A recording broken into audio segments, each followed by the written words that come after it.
Okay, this video is of Ethan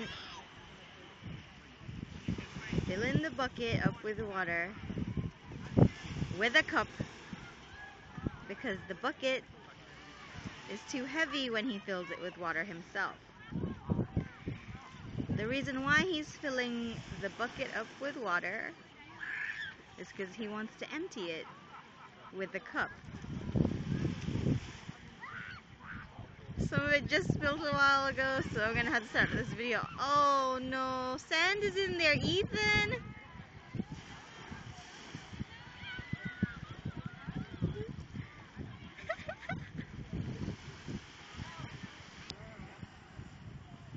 And this is him emptying